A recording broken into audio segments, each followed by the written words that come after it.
السلام عليكم، عاملين ايه؟ يا رب تكونوا بخير. النهارده هنعمل التورتايه الحلوه دي بمناسبه بقى السنه الجديده. بيبقى عندنا مناسبات حلوه واعياد ميلاد بقى وكده، وكل سنه وحضراتكم طيبين بمناسبه العام الجديد ان شاء الله. يا رب يكون عام كله خير عليكم.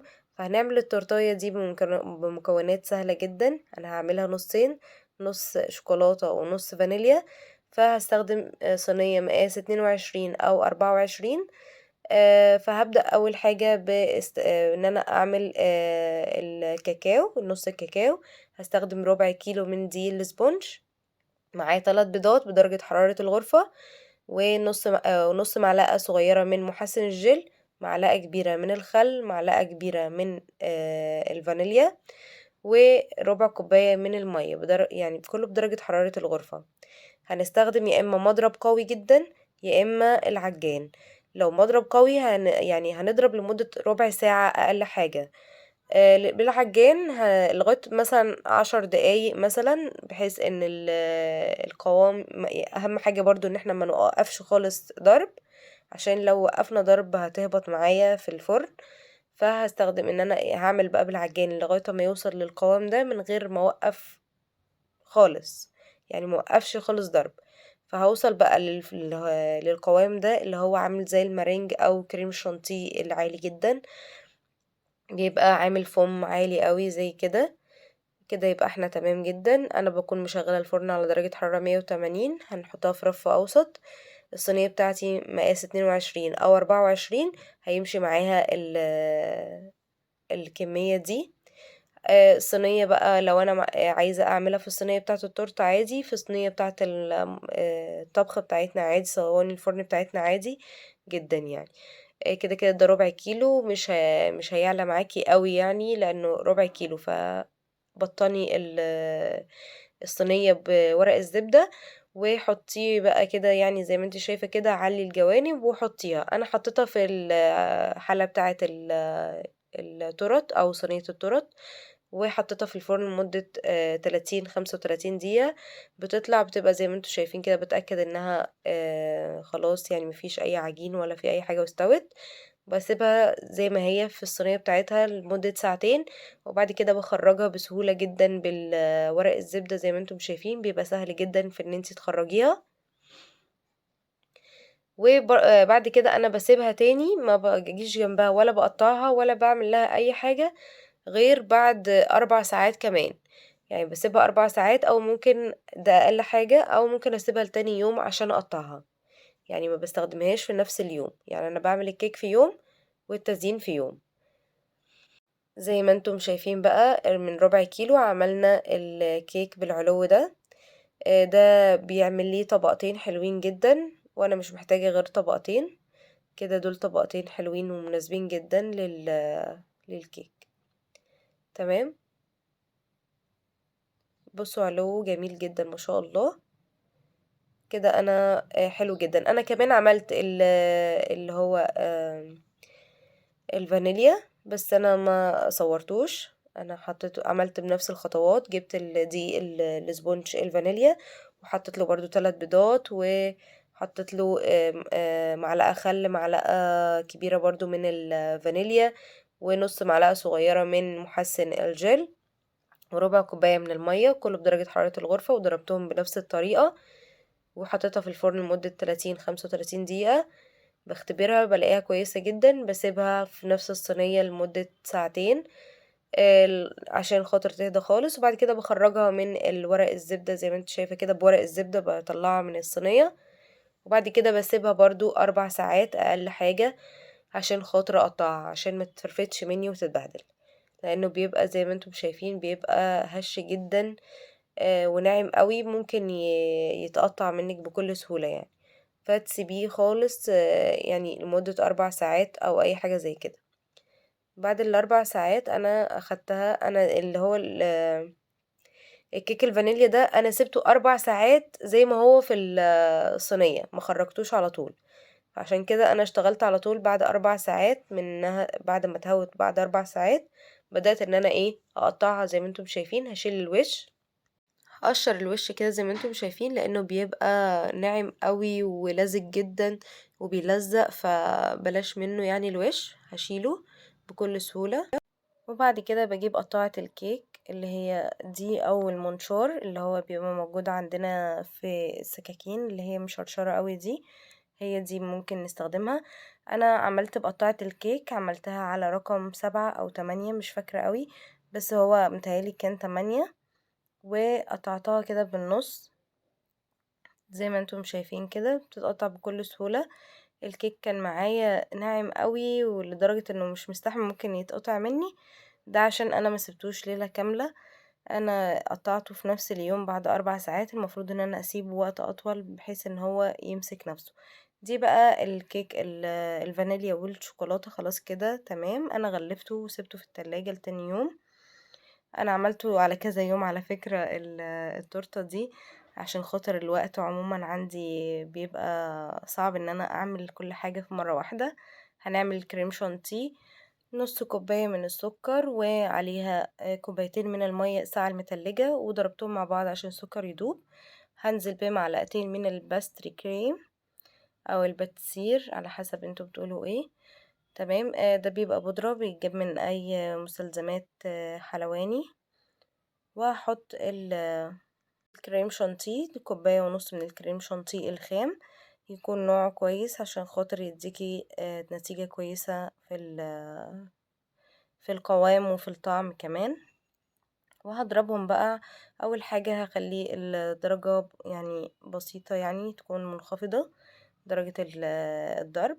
وبعد كده بعمل بقى ضرب درجة عالية عشان خاطر يديني القوام اللي هو الهش قوي. بعد كده هقسم الكريم شانتيه لنصين، نص هيبقى فانيليا والنص التاني هحط معلقة من الكاكاو الخام ومعلقة من النوتيلا او جناش الشوكولاتة، واضربهم مع بعض كده لغاية اما كله يتجانس مع بعضه. ونروح بقى بعد كده للكيك عشان نشوف هنعمل له ايه. اول حاجة انا قسمت الكيك الفانيليا، وهقسم معاكم الكيك اللي هو الكاكاو الشوكولاتة. فعندي مسطرة تكون نظيفة وبستخدمها عموما للحاجات اللي زي كده. وهقيس هحطها في النص كده نص الكيك، وهقيس عشان اشوف النص فين. واول ما يعني هي هنا كانت 22، فانا عملتها 11 سنتي و11 سنتي، وكده انا قسمت الكيك بالنص. بقى معايا 4 طبقات من الفانيليا و4 طبقات من الكاكاو. نيجي بقى للتزيين.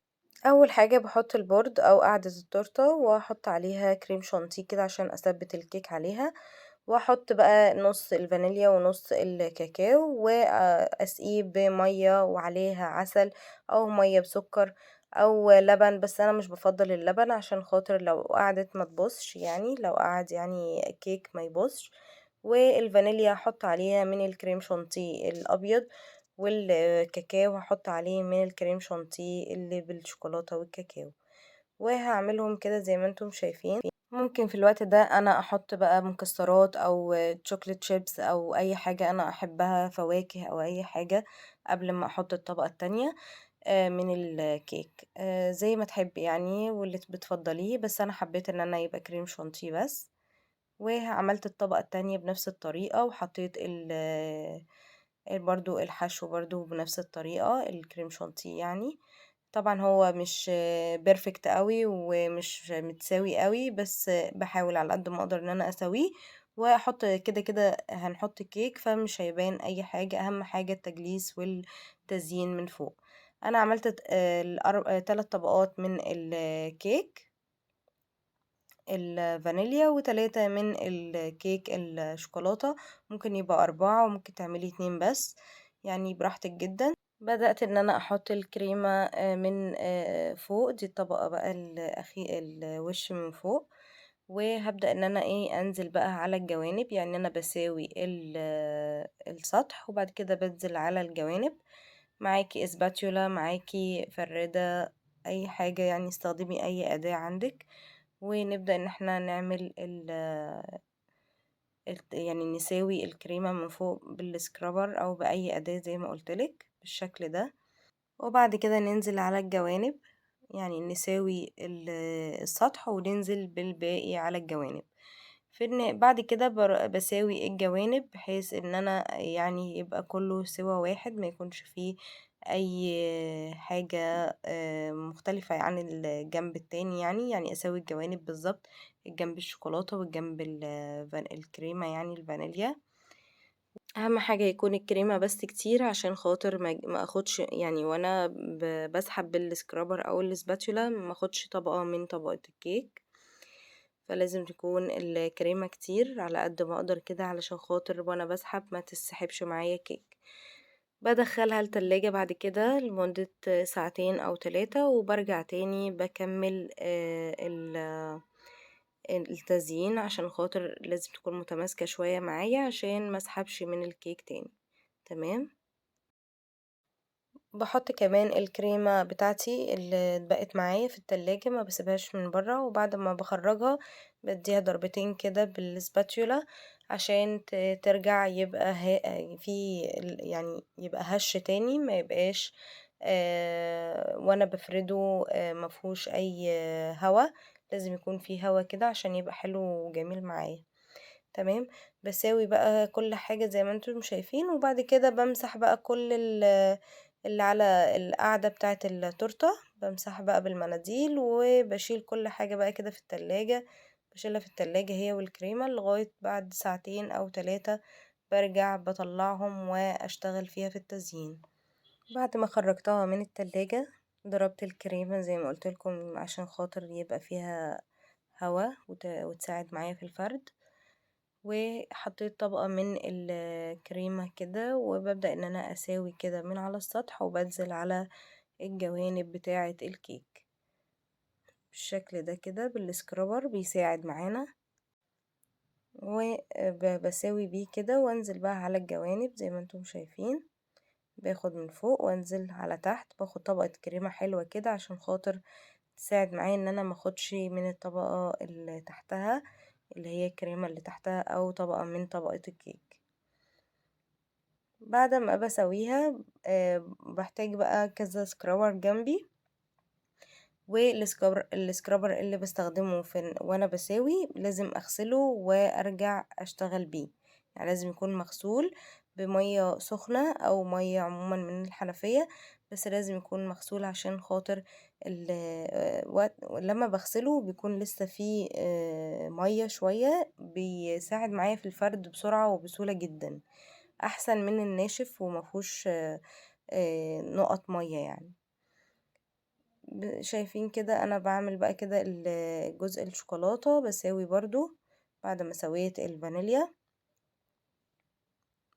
زي ما قلت لكم لازم نغسل السكرابر، لازم تكون جنبنا مية سخنة ونبدأ ان احنا نغسلها ونرجع نعمله تاني. بعد ما خلصت هكون عاوزة اعمل الشكل ده زي ما انتم شايفين، فهستخدم السكرابر المشرشر ده، وممكن لو مش موجود ممكن نستخدم السكينة اللي احنا بنقطع بيها التورتة اللي هي المشرشرة برضو هتديكي نفس النتيجة بالشكل ده، وهتبقى شكلها جميل جدا وهتديكي شكل حلو. وكده احنا عملناها بالشكل ده ما شاء الله جميلة جدا. نبدأ بقى في التزيين، والتزيين بتاعنا انا هعمل حاجة بسيطة جدا، انا عندي جناش شوكولاتة انا عملته واستنيت اللي هو بس الدرجة بتاعته هديت بس حاجة بسيطة جدا، وهنزل بيه كده دريبيه او دموع زي ما بتتسمى عموما. اهم حاجة ان نسيبه يهدى بس شوية عشان خاطر ما يكونش سخن وننزل بيه على الكريمة فيبوظ الشكل خالص. وطريقة الجناش انا هعمل لكم اللينك بتاع طريقة الجناش في صندوق الوصف عشان تبقوا عارفين بيتعمل ازاي، هو سهل جدا وبسيط وان شاء الله هيبقى مفيش اي صعوبة معاكم فيه. انا بقى حبيت ان انا اعمل الجزء التاني بمربى الحليب، ودي انا بحبها جدا بتبقى طعمها جميل جدا بجد تحفة. انا بشتريها صراحة بس سهلة جدا ممكن ان انتي تعمليها.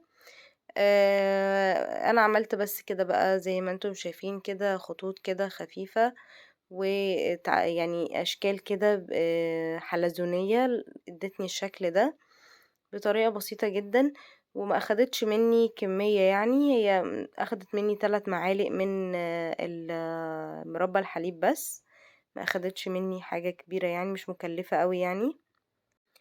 وتزيين سهل جدًا يعني، أي حد مبتدئ هيعمله من غير أي روزيتات، من غير أي حاجة، اللي إحنا بنبقى قلقانين إن إحنا نبوّظ الشكل بيها يعني، بس كده.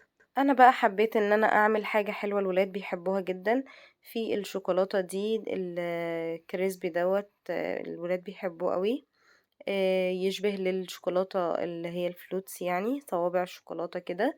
وهاعمل بس كده شكل بسيط جدًا ومش مكلفة جدًا، يعني أنا عملت جبت دول من مستلزمات الحلواني، يعني عملوا كلفوا يعني 10 جنيه أو 15 جنيه، لأن أنا كنت جايبة أكتر واتسلينا عليهم يعني، اتسلينا على أكتر من نصهم، فدول حوالي يعني مثلًا ب10 جنيه مثلًا، حاجة بسيطة جدًا وهتدّي شكل حلو معاكِ. بُصّوا بقى حلوة جدًا، أنا بقى مش هاعمل كلّه بنفس الشكل كده، بنفس الشكل العمودي كده، أنا هاجيب أنصاف من الشوكولاتة يعني هاجيب الشوكولاتة وهاقسمها بالنُص وهاعمل باقي الكيك بالشكل ده، هتدّي معايا شكل حلو ومش هتكلّف معايا أكتر كمان، هتبقى بالشكل ده جميلة جدًا. وعجبتني أوي شكلها كده، وكان في فتافيت كده بقى مكان مكان ما أنا كنت باقسّمها بالنُص، حطيتها كده على وش الشوكولاتة من فوق، وهنا باقي مربى الحليب هاعمل برضه بشكل حلزوني كده، وكمان من تحت برضه هاعملها بنفس الشكل كده برضه، يعني أنا بعد ما هاخلّص السطح هاعمل نفس الشكل الحلزوني في أرضية في جناب الكيك من الجنب كده. بشكل عشوائي يعني مش لازم يطلع بيرفكت معاكي، هي بس. يا رب الفيديو يكون عجبك النهاردة، يا ريت لو في اي استفسار عرفيني في التعليقات، انا ما بخلتش عليكي باي معلومة، ازاي الكيك ينجح، ازاي ان انا استخدم الكريم شانتيه واديتك الكمية مظبوطة، يعني المقدار اللي احنا استخدمناه للكريم شانتيه يعني لغاية النهاية، يعني كفى معايا للنهاية، ما استخدمتش اي زيادة، وبقت كده بالشكل ده جميلة جدا وانا مبسوطة بيها جدا وعجبت كل اللي دقها. وانا جيت كده في النهاية حبيت ان انا اغير بس شكل لون الشوكولاتة كده، فحطيت من باقي الكريسبي اللي كان معايا الفتافيت بتاعته كده، فتتها يعني البسكوتة فتتها وحطيتها بالشكل ده. يا رب الفيديو يكون عجبك، ويا ريت متنسنيش في اللايك والاشتراك في القناة على اليوتيوب وصفة هدير سعد. انا عارفة ان الفيديو طويل، بس انا لميتلك فيه كل حاجة من اول الكيك للتزيين، ومرضتش ان انا اعمل كل حاجة لوحدها، انا حبيت ان كل حاجة وكل المعلومات وكل تكات وتركات الكيك بتاع التورتة انه ينجح، والتزيين انه ينجح معاكي بأبسط طريقة وبأبسط شكل، يكون موجود معاكي كله في فيديو واحد. شكرا جدا، والسلام عليكم ورحمة الله وبركاته.